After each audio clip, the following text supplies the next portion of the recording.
အားလုံးမင်္ဂလာပါဒီဗီဒီယိုမှာမနိကငလင်လောက်တဲ့ကိစ္စနဲ့ပတ်သက်ပြီးတော့ကျွန်တော်အနည်းငယ်ပြောပြချင်တယ်ကျွန်တော်စိတ်ထဲမှာမြို့ဝင်လာတယ်ပေါ့နော်ဒါပေမဲ့အားလုံးအတွက်အသုံးဝင်နိုင်မယ်လို့ကျွန်တော်ထင်တဲ့အရာလေးတစ်ခုတဘောကဘီနဲ့ပတ်သက်ပြီးတော့ကျွန်တော်တို့အမျိုးရှိပါတယ်ကျွန်တော်12နှစ်အရွယ်တုန်းကကျွန်တော်တို့ကြတော့တောရွာကတောရွာမှာကျွန်တော်တို့အိမ်နဲ့လေးအိမ်လောက်ဝေးတဲ့အိမ်တအိမ်နှစ်အိမ်ပေါ့နော်တခါတည်းမီးလောင်တယ်အဲ့ညတုန်းကကျွန်တော်တို့အိမ်နဲ့နီးတဲ့ခါကျတော့ည10နာရီလောက်ဖြစ်တယ်အိမ်ကမိသားစုရနိုးကြပြကြရနိုးလာပြီးတော့အိမ်ကပစ္စည်းတွေသူတို့ကမားထုတ်နေတဲ့အချိန်မှာကျွန်တော်တို့ကိုအိမ်ပေါ်ပိတက်လိုက်တယ်ကျွန်တော်တို့တောရွာဆိုတော့ဒနီအိမ်ပေါ့နော်ဟိုတက်ကဲကျွန်တော်တို့ဘက်မှာကျွန်တော်တက်ကဲလို့ခေါ်တယ်တက်ကဲအိမ်မှာအပေါ်အိမ်ခေါ်မှုမှာကျွန်တော်တက်ပြီးတော့အဝတ်စုပ်တွေကိုကျွန်တော်တို့ဝါးနဲ့ချီထားပြီးတော့အဲ့ဒါကိုရီဘုံထဲမှာထည့်ပြီးတော့ရီဆူအောင်လုပ်ထားတယ်အဲ့ဒီအိမ်ကနေပြီးတော့မီးလောင်လာတဲ့အရာတွေကိုပြာတွေကိုအိမ်ပေါ်ကျလာလို့ရှိရင်တခါတည်းအဲ့ဒီအဝတ်စုပ်တွေနဲ့ကျွန်တော်ဝါးနဲ့ဒီလိုထိရတယ်မဟုတ်ရင်တော့အိမ်မီးလောင်မှာဟုတ်အရန်လောင်လွယ်တဲ့ခါကျတော့ကျွန်တော်ဆက်ကိုရအများကြီးဝင်သွားတယ်ကျွန်တော်မသိလိုက်ဘူးညအဲ့တဲ့ခါကျရင်အိမ်များဘယ်တော့မီးလောင်ထပ်လောင်မလဲဆိုတဲ့ဟာကိုဘယ်သူမှမသိဘဲနဲ့ကျွန်တော်ခံစားနေရတယ်တနွေလုံးပေါ့နော်ဒါတကယ်ပြောရရင်တော့ mental problem ဖြစ်သွားတယ်ပေါ့နော်ကျွန်တော်မသိလိုက်ဘူးအရန်ဒုက္ခရောက်တယ်တနွေရာတေလုံးဘက်တာ problem ဖြစ်မှလည်းမသိဘူးညအဲ့လိုမပြောဘူးဒါကျွန်တော်နောက်ကြတော့ကျွန်တော်ဗီဒီယိုသွားကြည့်လိုက်တယ်ကျွန်တော်ရွာမှာဗီဒီယိုယုံ3ယုံ8ရက်တယုံမှာကျွန်တော်သွားကြည့်လိုက်တယ်ကျွန်တော်ကတော်နောင်အပြင်လည်းမထွက်ဘူးညဆိုရင်တော့အဲ့မှာအိမ်မှာပဲနေတယ်ဖွားနေဆိုတော့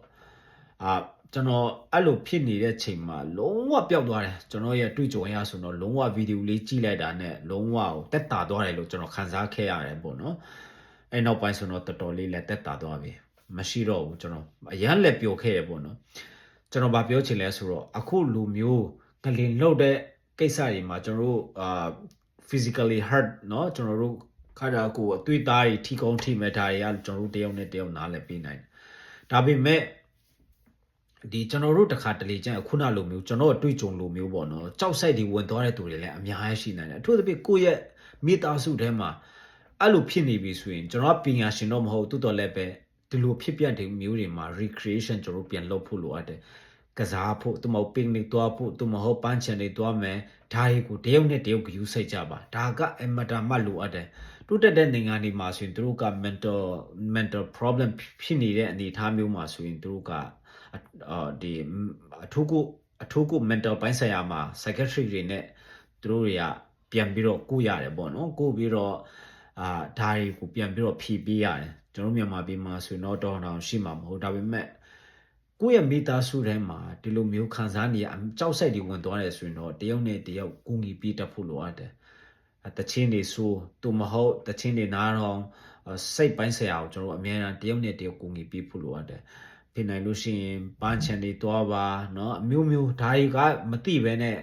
ခံစားနိုင်တဲ့အနေအထားမျိုးရှိပါတယ်ဆိုတော့ကျွန်တော်အားပေးချင်တယ်ကျွန်တော်ကြုံခဲ့ရလို့ဒါကိုကျွန်တော်ပြောချင်ဖြစ်ပါတယ်ဆိုတော့အလုံးတယောက်နဲ့တယောက်ဖုန်းခေါ်ပြီးတော့စကားပြောပြီးပါသူတို့ပြောချင်တဲ့ဟာတွေနားထောင်ပြီးပါသူတို့ရဲ့ခံစားချက်တွေသူတို့ရဲ့တွေ့ကြုံတွေနားထောင်ပြီးပါ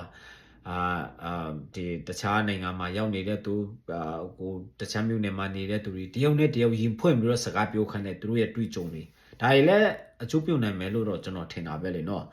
ဆိုတော့ post Trumpဒီ natural disaster ပြီးရင်တော့ဒါအများကြီးလိုအပ်တယ်ကျေးဇူးအများကြီးတင်ပါတယ်နော်တယောက်နဲ့တယောက်ဂရုစိုက်ကြပါလို့